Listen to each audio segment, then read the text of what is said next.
Pinagdiriwang ang dakilang kapistahan ng pag-akyat at ang pandaigdigang araw ng pakikipagtalastasan.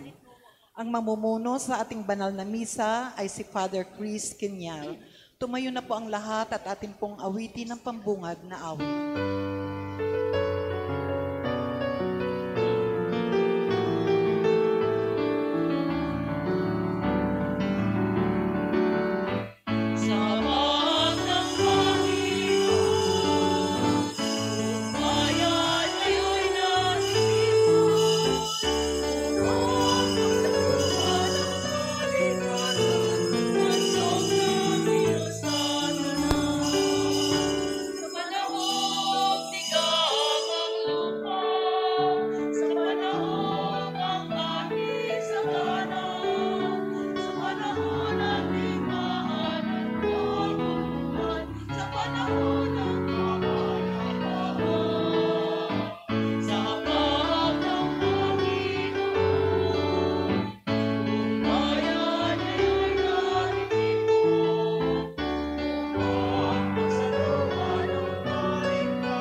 Tayo tinipon sa ngalan ng Ama at ng Anak at ng Espiritu Santo. Amen. Sumainyo ang Panginoon. At sumaiyo rin. Ipinahayag ng dakilang kapistahan ng pag-akyat ni Jesus sa langit ang hangtungan ng pagmimisyon ni Jesus sa daigdig. Ngunit hindi niya tuluyang iniwan ang kanyang mga alagad sa pamagitan ng banal na Espiritu. Sasamahan niya sila sa paghahatid ng mabuting balita sa pagtatag ng mga pamayanang Kristiyano. Mga kapatid, aminin natin ang ating mga kasalanan upang tayo maging marapat gumanap sa banal na pagdiriwang. Tayong lahat, inaamin ko sa makapangyarihang Diyos at sa inyo mga kapatid na lubha akong nagkasala sa isip, sa salita, sa gawa, at sa aking pagkukulang. Kaya isinasamo ko sa mahal na Birheng Maria, sa lahat ng mga anghel at mga banal, at sa inyo mga kapatid, na ako'y ipanalangin sa Panginoong ating Diyos. Kawan tayo ng makapangyarihang Diyos, patawarin tayo sa ating mga kasalanan, at matubayan tayo sa buhay na walang hanggan. Amen. Panginoon, kaawaan mo kami. Panginoon, kaawaan mo kami. Kristo, kaawaan mo kami. Kristo, kaawaan mo kami. Panginoon, kaawaan mo kami. Panginoon, kaawaan mo kami. Papuri sa Diyos sa kahit taasan.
Manalangin tayo.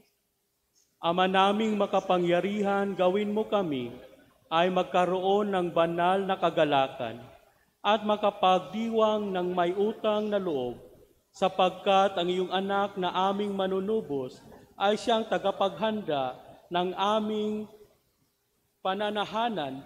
Sa Kanya ang pangalingan upang kami panguluhan at Kanyang tinutuguhan upang maging pag-asa kailanman. Sa sambayan niyang Kanya ring katawan, bilang tagapamagitan kasama ng Espiritu Santo, magpa sa walang hanggan. Amen. Ang pagpapahayag ng mabuting balita ng kaligtasan ay hindi nagwakas sa pagbabalik ni Jesus sa Ama. Bagkus, ibibigay ni Jesus sa mga apostol ang Espiritu Santo upang patuloy nilang ipahayag at patotohanan ang Ebanghelyo. Pagbasa mula sa mga gawa ng mga apostol. Mahal na Teofilo, isinalaysay ko sa aking unang aklat ang lahat ng ginawa at itinuro ni Jesus, buhat sa pasimula hanggang sa araw na siya'y umakyat sa langit. Bago siya umakyat, tinagubilinan niya sa pamamagitan ng Espiritu Santo ang mga apostol na kanyang hinirang. Pagkatapos ng kanyang pagbabata, maraming ulit siyang napakita sa kanila. Sa gayon, napatunayang siya'y buhay. Napakita siya sa kanila sa loob ng 40 araw at nagturo tungkol sa paghahari ng Diyos. At samantalang siya'y kasama-sama pa nila, kanyang tinagubilinan sila, huwag muna kayong aalis sa Jerusalem. Hintayin ninyo roon ang ipinangako ng Ama na sinabi ko na sa inyo. Nagbinyag nga sa tubig si Juan, ngunit di na magtatagal at bibinyagan kayo sa Espiritu Santo. Kaya't nang magkasama-sama si Jesus at ang mga alagad, nagtanong ang mga ito, Panginoon, itatatag na ba ninyong muli ang kaharian ng Israel? Sumagot siya, ang mga panahon at sandali ay itinakda ng Ama sa kanyang sariling kapangyarihan, at hindi na kailangan pang malaman ninyo kung kailan iyon. Ngunit bibigyan kayo ng kapangyarihan pagbaba sa inyo ng Espiritu Santo, at kayo'y magiging mga saksi ko sa Jerusalem, sa buong Judea at Samaria, at hanggang sa dulo ng daigdig. Pagkasabi nito, siya'y iniakyat sa langit, samantalang nakatingin sila sa kanya at natakpan siya ng ulap. Habang sila'y nakatitig sa langit, 2 lalaking nakaputi ang biglang tumayo sa tabi nila. Mga taga-Galilea, sabi nila, bakit kayo narito at nakatingala sa langit? Itong si Jesus na umakyat sa langit ay magbabalik tulad ng nakita ninyong pag-akyat niya. Ang salita ng Diyos. Salamat sa Diyos.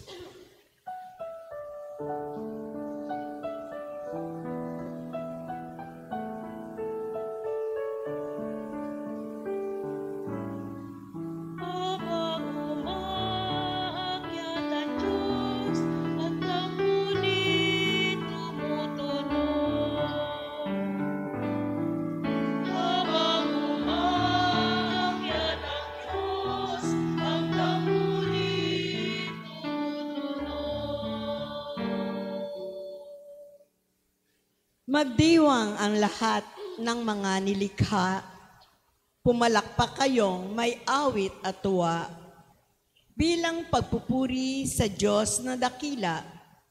Ang Diyos na poon kataas-taasan, ay dakilang haring dapat katakutan. Siya'y nagahari sa sangkatauhan.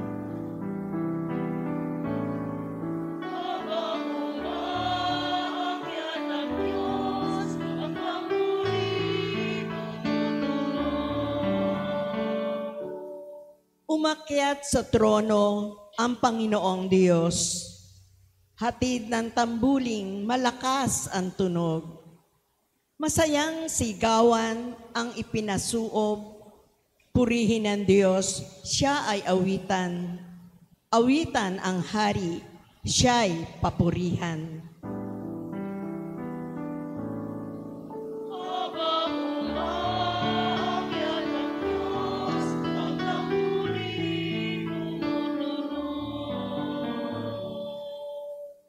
Ang Diyos, siyang hari ng lahat ng bansa. Awit at purihin ng mga nilikha. Maghahari siya sa lahat ng bansa, magmula sa tronong banal at dakila.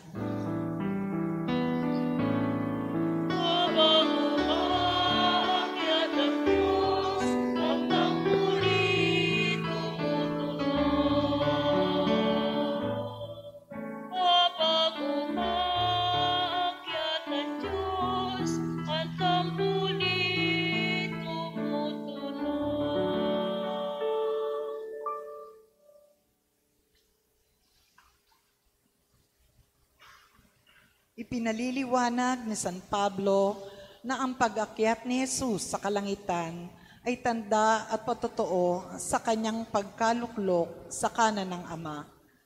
Ibabahagi ni Jesus sa bawat kasapi ng kanyang simbahan ang karangalang kanyang tinanggap.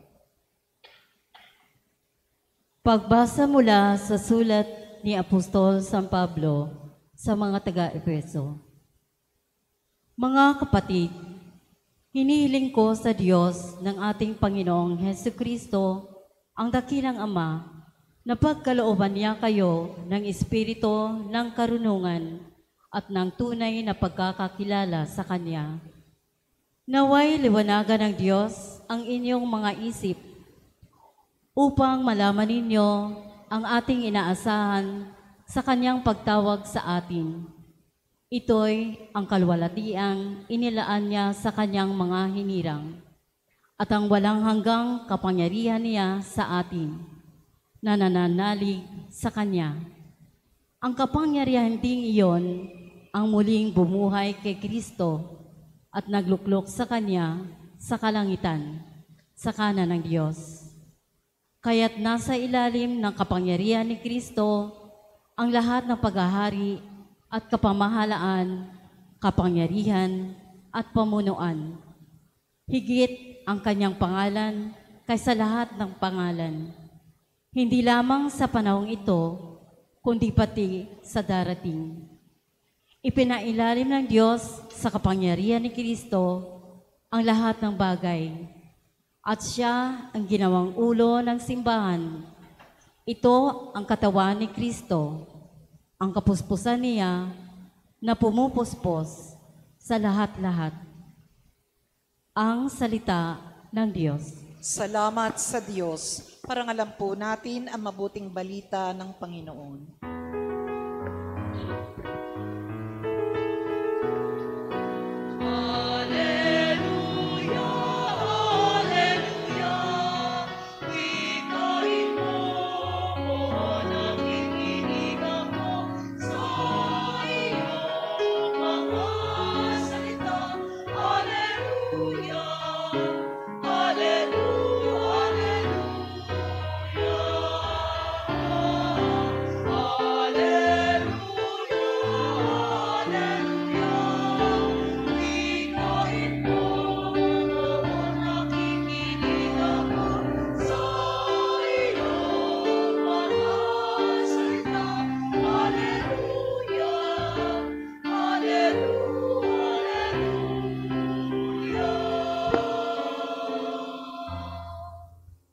Sumainyo ang Panginoon. At sumaiyo rin. Ang wakas ng mabuting balita ng Panginoon ayon kay San Marcos. Papuri sa iyo, Panginoon.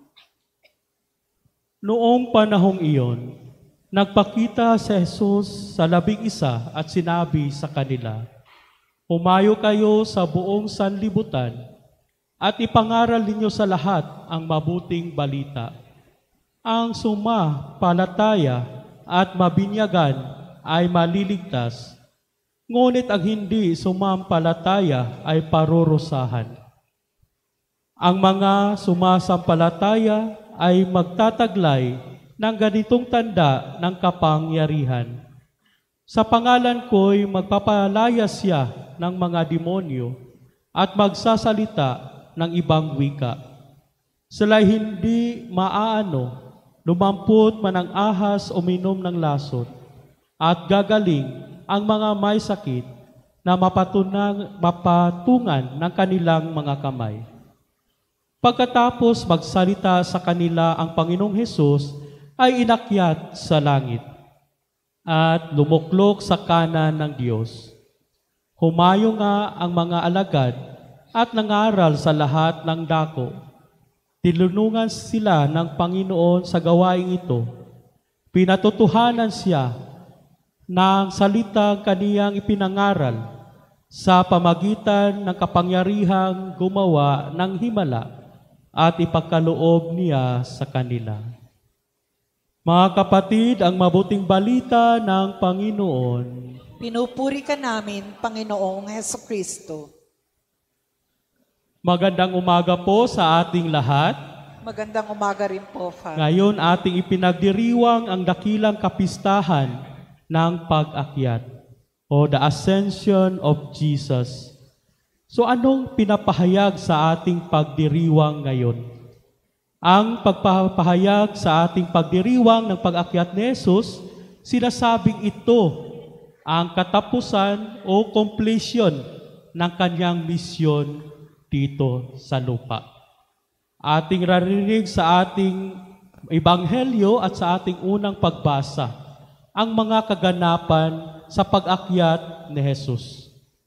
Pinapahayag na si Jesus na nagiging tao, isang Diyos na nagiging tao at nakipamayan sa atin, na pinagpapahayag at nagpapahayag ng salita ng kanyang Ama, na siya ay dinakip, ipinako sa krus na matay, ngunit muling nabuhay. At pagkatapos ng 40 araw, siya ay umakyat na pabalik at maluluklok sa kanan ng Diyos Ama. So si Jesus, sa kanyang pagbabalik, pinapahayag ba na iniwan na ni Jesus ang kanyang mga alagad? Na natapos na ang kanyang misyon at ano na ang susunod? Alam natin sa ating pagninilay sa mga nakaraang araw, puspusan ang paghahanda ni Jesus sa kanyang pag-akyat. Pinapahayag niya at kanyang sinasabihan ang kanyang mga alagad kung ano ang mga katotohanan at ang kanyang mga tinuturo sa kanya. Ating pinagnilayan na sinasabi ni Jesus kung ano ang relasyon niya at sa kanyang Ama. At sinasabi ni Jesus na siya ay pasa sa Ama at ang Ama ay papa sa kanya. At sinabi ni Jesus, kung ano man ang iyong hilingin sa pangalan ko, ibibigay ng Diyos Ama. Isang assurance yan sa kanyang mga alagad na nandyan pa rin siya patuloy na gumagabay kahit siya'y bumalik na sa kanan ng kanyang Ama.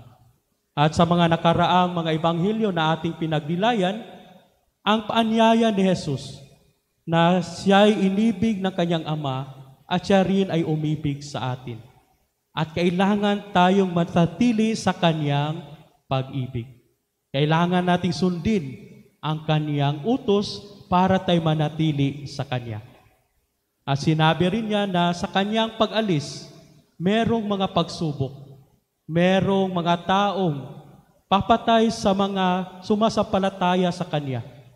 Ngunit ang sinasabi ni Jesus na magiging matatag lamang ang kanyang mga alagad dahil nandyan siya palagi. Bibigay ng kanyang lakas para mapagpatuloy ng kanyang mga alagad ang pagpapahayag ng kanyang mabuting balita. At higit sa lahat, sinabi ni Jesus na sa kanyang pag-alis, ibibigay niya ang Espiritu Santo, ang Espiritu ng katotohanan. Kaya pinapahayag sa ating pagdiriwang ngayon, kahit si Jesus ay umakyat na pabalik sa kanyang Ama, Siya ay nanatili pa rin kasama natin sa araw-araw sa pamagitan ng pagpapadala ng Espiritu Santo. Ang Espiritu Santo ang siyang lumukob sa kanyang mga alagad. Sa susunod na linggo, ipagdiriwang natin ang kapistahan ng Pentecostes, ang paglukob ng Espiritu Santo sa kanyang mga alagad. At parehong Espiritu Santo na atin ding tinanggap. Una sa ating binyag at sa ating kumpil. Tinanggap natin itong Espiritu Santo. Kaya sa ating pagdiriwang ngayon, hindi nawala si Jesus. Nabago lamang ang pamamaraan ng kanyang pakitungo sa atin. Siya ay babalik na sa kanyang Ama, ngunit siya'y manahan sa atin sa pamagitan ng Espiritu Santo, ang Espiritu ng katotohanan, na siyang patuloy na gagabay sa atin sa ating pagpapatuloy, sa ating pagpapahayag ng mabuting balita, dala na rin ng biyaya na binigay ng Espiritu Santo. So para sa ating lahat, sa ating pagninilay ngayon, una pinapahayag sa ating Ebanghelyo, ang sinabi ni Jesus, humayo kayo sa buong sanlibutan at ipangaralin niyo sa lahat ang mabuting balita. Ito ang misyon na ating tinanggap bilang mga bininyagang Kristiyano, bininyagang mga Katoliko. Ang papatuloy natin sa pagpapahayag ng mabuting balita para ang lahat ay makatanggap ng kaligayahan dulot ng mabuting balita na dala ng ating Panginoong Hesukristo. At sinasabi niya, ang sumasampalataya ay ay maliligtas, ngunit at hindi sumasampalataya ay parurusahan. Alam natin na ito ang ating unang-unang misyon, na sana lahat ay makarinig sa mabuting balita ng Panginoon at sana ang lahat ay matanggap ang biyaya na dulot nito. Ang kanilang pagsampalataya ay siyang magiging daan ng kaligtasan. At higit sa lahat, sana tayo'y manatili sa pagsunod sa katotohanang pinapahayag ni Jesus. Sa sinabi na ni Jesus, ibibigay niya ang Espiritu Santo para tayo ay patuloy na makiisa sa Kanya at sana sa pagmamahal natin, tayo ay patuloy na nakasunod sa kalooban ng Diyos. Pinapadala ni Jesus ang Espiritu Santo at ito'y nanahan sa atin. At ang Espiritu Santo ang tinatawag na Espiritu ng katotohanan. Sana ang katotohanan na pinapahayag ni Jesus ay patuloy na manahan sa atin. Ano ang katotohanan ang pinapahayag ni Jesus? Unang katotohanan, ang sinabi ng Jesus na ang kanyang utos na tayo'y magmamahalan. Napaka-importanting utos. Ngunit alam natin, ito hindi madaling sundin. Dahil kailangan ng puno ng kababaang loob para magawa natin na tayo'y tunay na magmamahal. Puno ng kababaang loob tulad ng kababaang loob ng Panginoon. Ang ating kailangan para lubos ang ating pagmamahal sa bawat isa. At ito yung kailangan natin para patuloy tayong magiging nakasunod sa katotohanang pinapahayag ni Jesus. Patuloy nating pakinggan ang Espiritu Santo. Sa bawat isa sa atin, kaya ba nating magmahal? Mahalin ang ating mahal sa buhay at higit pa na mahalin ang mga taong napakahirap mahalin. Kaya ba yun? Dahil yan ang katotohanan at utos ni Jesus. At higit sa lahat, kaya ba nating sundin ang pinapahayag ni Jesus na mahalin pati ang ating mga kaaway? Yan ang challenge sa atin, lalo-lalo na sa utos na pagmamahal ni Jesus. Utos ng pagmamahal na sinasabi ni Jesus at yan din ang katotohanan. Para tayo magiging patuloy na isa, patuloy na nakasunod sa kalooban ng Diyos. Alam natin maraming hadlang ang pagtupad natin sa katotohanan ito. Sa nabanggit ko na, sa hadlang sa ating sarili, sa walang pagpakumbaba, mahirap nating sundin ang kalooban at katotohanan na ito. At meron ding mga hadlang lalo-lalo na sa ating lipunan. Merong mga activities ng tao na nagiging hadlang para tayo magiging isa sa ating pagmamahalan. Nandyan ang politika. At alam natin ang politika ay activity lang ng tao. Kailangan natin sa ating structure, sa ating lipunan na may politika. Ngunit sana hindi ito manaig sa ating pananampalataya. Sana ang ating pananampalataya siya pa rin ang magdudugtong sa ating lahat kahit ano pa ang posisyon natin sa politika. Sana ang ating pananampalataya at pagsunod sa kalooban at utos ng Diyos na pagmamahalan ay siya pa rin manaig laban sa mga activities natin bilang mga tao. Sana hindi natin pahintulutan na ang ating activities bilang mga tao, ang ating mga ginagawa ay magiging hadlang para tayo hindi makagawa at makasunod sa katotohanang pinapahayag ni Jesus. Sana nandito pa rin ang ating kagustuhang sundin ang kalooban ng Diyos. Yan ang ating pinagdarasal na sana patuloy nating marinig ang katotohanang pinapahayag, lalo-lalo ng katotohanan ng pinahayag ng Espiritu ng katotohanan ng Espiritu Santo. Merong mga ibang mga voices na nagsasabi ng ibang katotohanan, ngunit sana ang katotohanan ni Jesus ang mananaig sa bawat isa sa atin. Sana patuloy pa rin tayo magkaisa. Patuloy nating masunod ang kalooban ng Diyos, ang utos ng Diyos. Patuloy nating masunod ang sinasabi niyang tayo'y magiging isa sa pagmamahal, gaya ng pagmamahal ng Diyos sa bawat isa sa atin. At sa kanyang pag-akyat balik sa Ama, ang Diyos ay nandun, ngunit siya ay nasa bawat isa sa atin. Nananahan sa bawat puso natin sa pamagitan ng biyaya ng Espiritu Santo.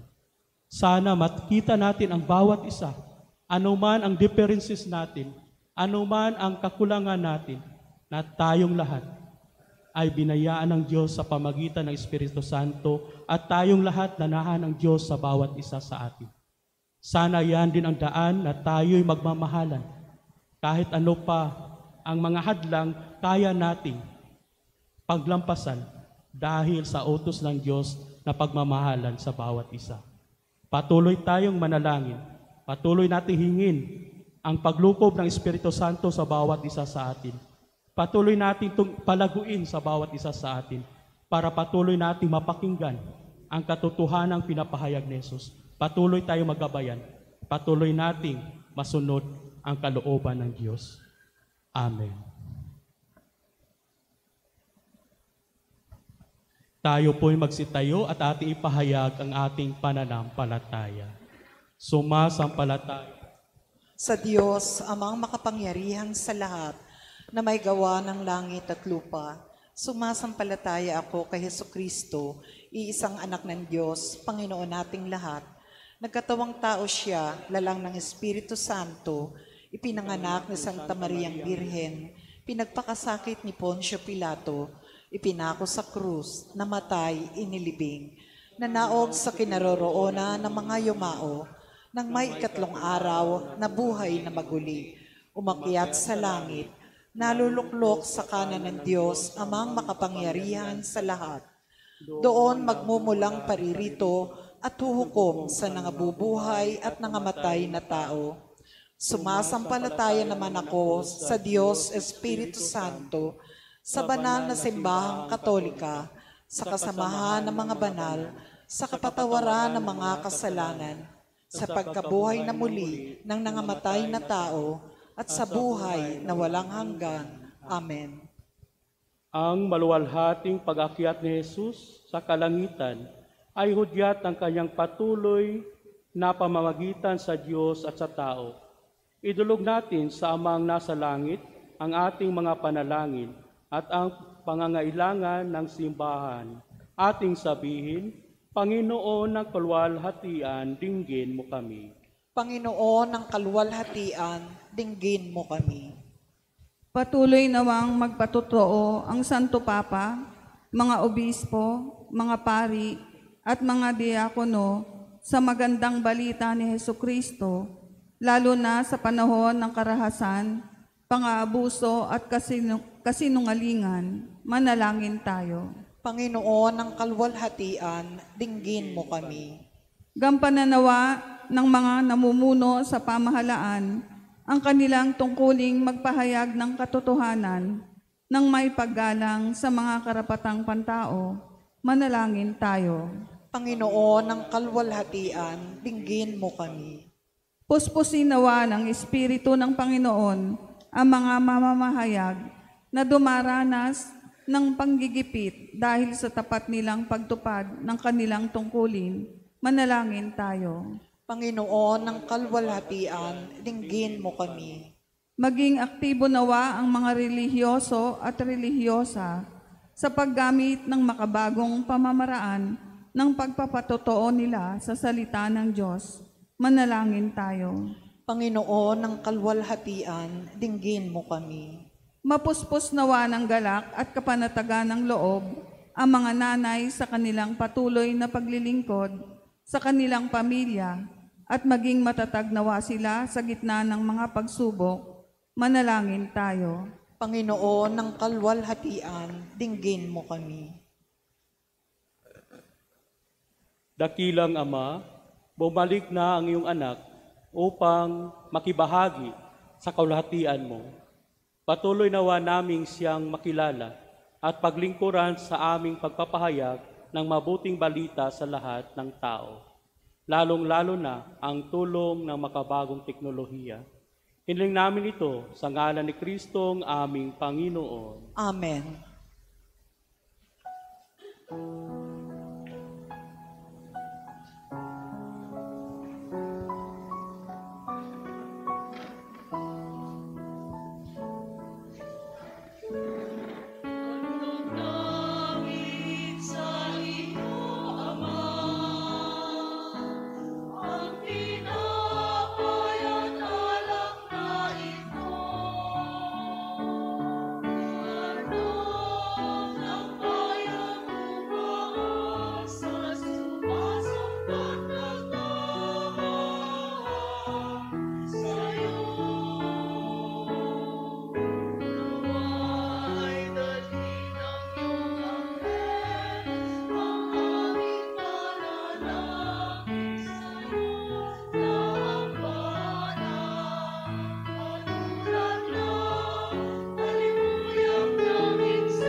Manalangin kayo mga kapatid upang paghahain natin ay kalugdan ng Diyos amang makapangyarihan. Tanggapin nawa ng Panginoon itong paghahain sa iyong mga kamay sa kapurihan niya at karangalan sa ating kapakinabangan at sa buong sambayanan niyang banal. Ama naming lumikha, pakundangan sa pag-akyat ng anak mong mahal, ginaganap namin ang paghahain ng may kapangkumbabaan at ipagkaloob mong ganitong pagpapalitan ng mga kaloob mo at ang aming mga alay.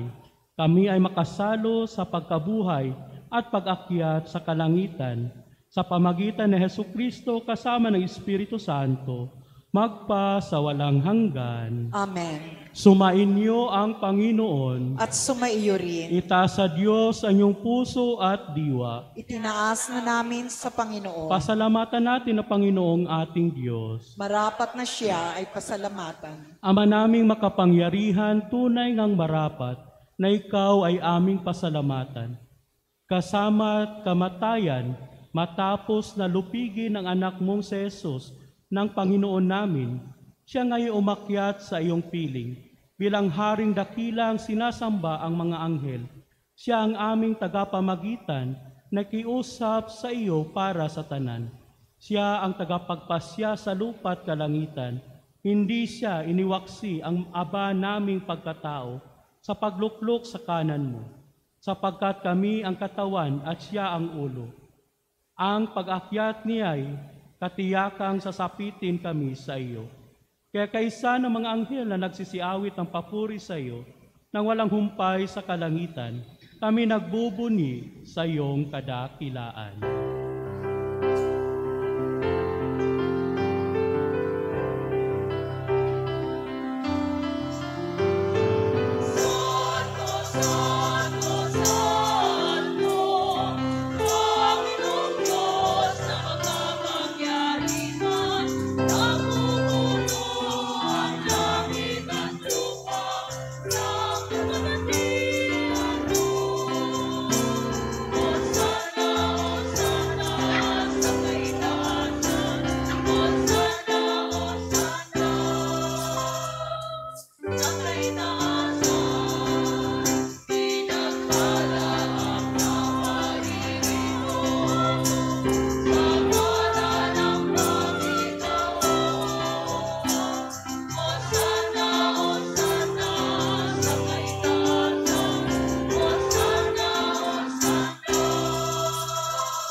Ama naming banal, ikaw ang bukal ng tanang kabanalan.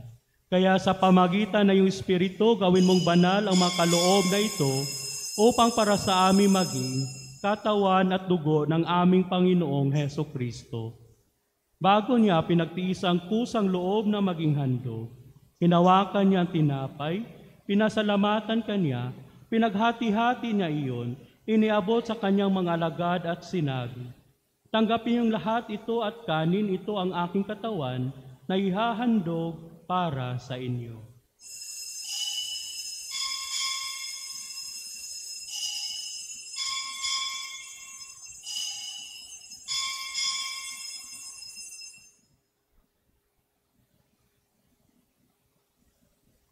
Gayon din naman, nung matapos ang hapunan, hinawakan niya ang kalis, muli kanyang pinasalamatan, iniabot niya ang kalis sa kanyang mga alagad at sinabi, tanggapin yung lahat ito at inumin, ito ang kalis ng aking dugo, ng bago at walang hanggang tipan.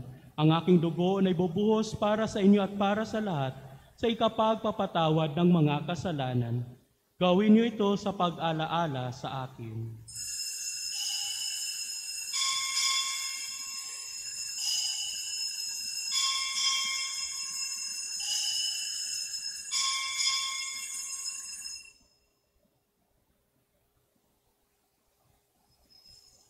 Ipagbunyi natin ang misteryo ng pananampalataya. Si Kristo ay kuninain, sarili ay ininamin, bilang pagkain inumin, pinagsasaluhan natin, ang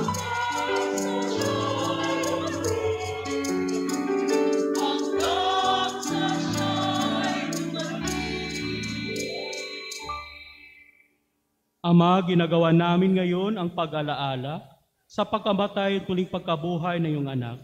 Kaya't inaalay namin sa iyo ang tinapay na nagbibigay buhay at ang kalis na nagkakaloob ng kaligtasan. Kami nagpapasalamat dahil kami iyong minarapat na tumayo sa harap mo para maglingkod sa iyo.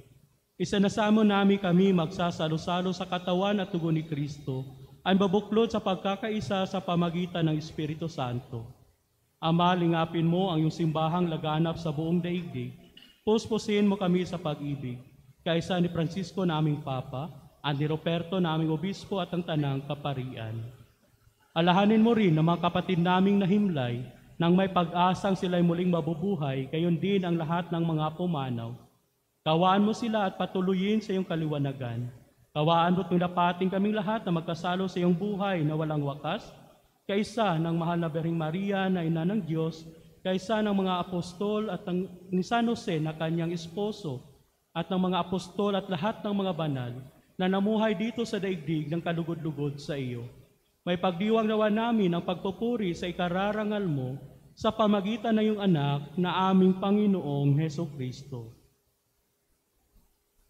Sa pamamagitan ni Kristo, kasama niya at sa Kanya, ang lahat ng parangal at papuri ay sa iyo, Diyos Amang makapangyarihan, kasama ng Espiritu Santo, magpasawalang hanggan. Amen, amen, amen. Amen, hallelujah. Purihin ang Diyos, purihin ang Diyos. Amen, hallelujah. Amen, amen,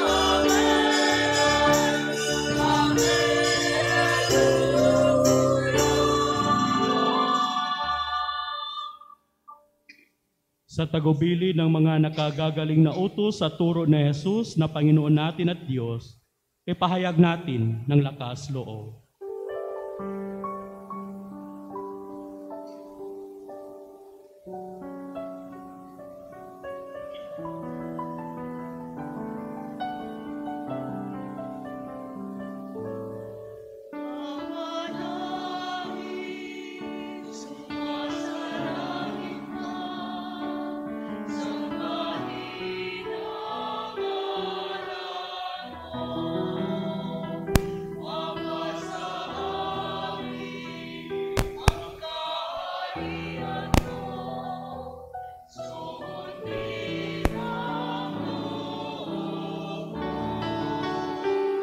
Dito sa lupa, para lang sa langit, bigyan mo ko kami ngayon ng aming kakain sa araw-araw at pagkawain mo kami sa aming mga sala, para na mapapataman namin sinig pagkasala sa amin at pagkakapangingimang tulad sa puso. At iadya mo kami sa lahat ng masama.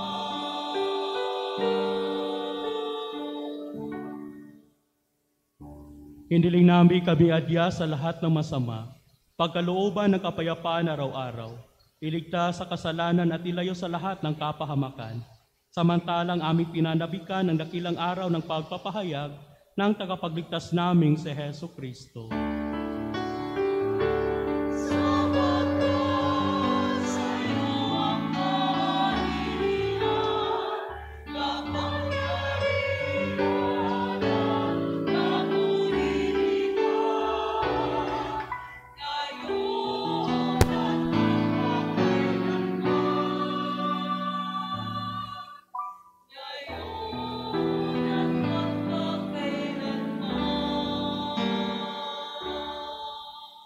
at Panginoong Heso Kristo, sinabi mo sa iyong mga apostol, kapayapaan ang iniwan ko sa inyo. Ang aking kapayapaan ang binibigay ko sa inyo. Tunghayan mo ang aming pananampalataya at huwag ang aming pagkakasala. Pagkalooban mo kami ng kapayapaan pagkakaisa ayon sa iyong kalooban, kasama ng Espiritu Santo magpa sa walang hanggan. Amen. Ang kapayapaan ng Panginoon ay laging sumainyo. At sumaiyo rin. Magbigayan kayo ng kapayapaan sa isa't isa. Peace be with you.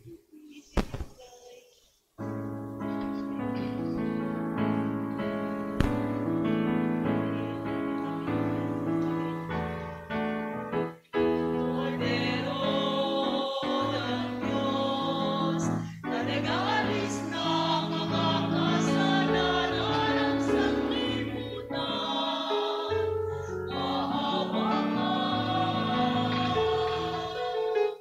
Cordero ng Diyos, na nag-aalis ng mga kasalanan ng sanlibutan, maawa ka. Cordero ng Diyos, na nag-aalis ng mga kasalanan, ipagkaloob mo sa amin ang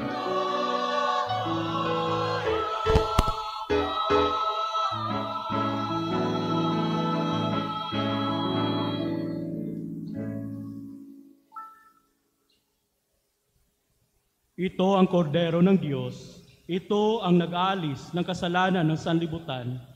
Mapalad ang mga inanyahan sa kanyang piging. Panginoon, hindi ako karapat-dapat na magpatuloy sa iyo, ngunit sa isang salita mo lamang ay gagaling na ako.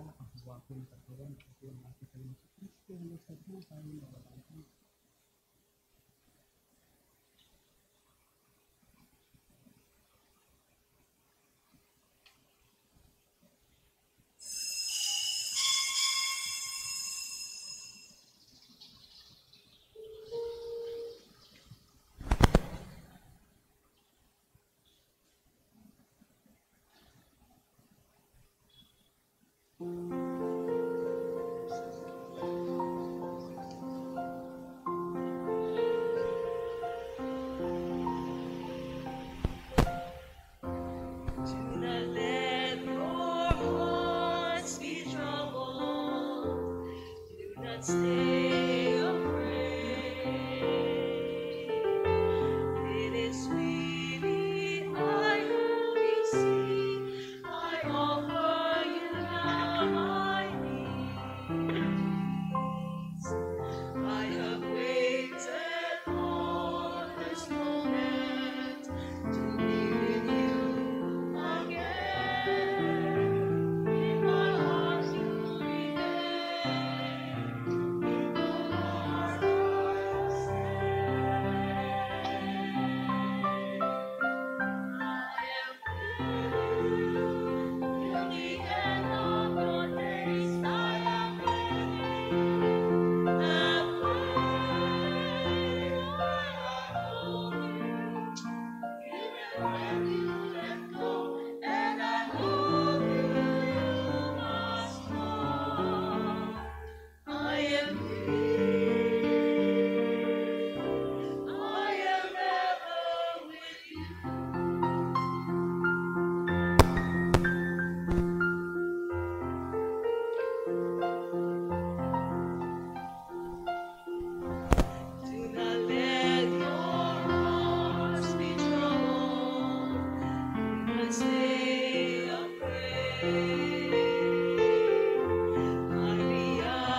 Magsiluhod po ang lahat.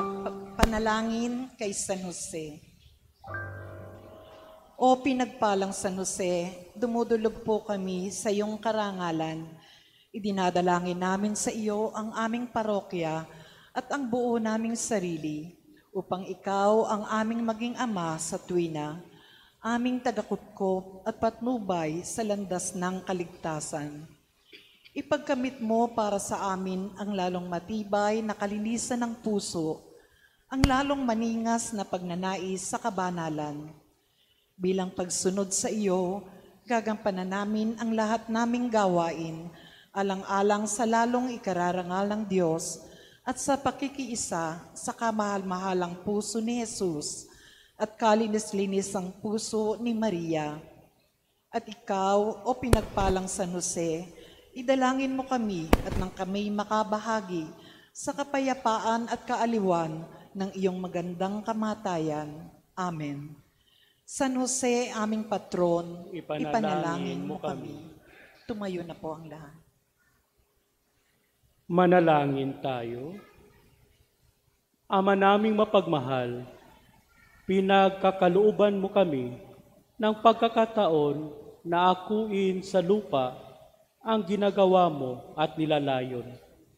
Gawin mong ang loobin namin ay matuon sa iyong pinagluluklukan na anak mo ngayon upang kaparis naming tao sa piling mo, siya ay mamagitan kasama ng Espiritu Santo, magpa sa walang hanggan. Amen. Sumainyo ang Panginoon. At sumaiyo rin. Magsiyuko kayo habang inagawad ang pagbabasbas. Pagpalain nawa kayo ng makapangyarihang Diyos Ama sa araw na ito ng pagdiriwang ng pag-akyat sa langit ng kanyang anak upang buksan ang pinto ng aakyatan ninyo sa buhay na walang hanggan. Amen. Katulad ng pagpapakita ni Jesucristo sa mga alagad, matapos na siya na mabuhay na muli, ipagkaloob nawang siya'y magpakita sa inyo na may awa sa paghuhukom para sa buhay na walang hanggan. Amen. Kayong mga nananalig na lumuklok si Kristo sa kanang kamay ng ang Diyos Ama ay makadama nawa ng kagalakang hatid ng kanyang pamamalagi sa iyong piling hanggang sa katapusan alinsunod sa pangako niya magpa sa walang hanggan. Amen. Pagpalain kayo ng makapangyarihang Diyos, Ama, Anak, at ng Espiritu Santo. Amen. Taglayin ninyo sa iyong pag-alis ang kapayapaan ni Kristo. Salamat sa Diyos.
Mother's Day.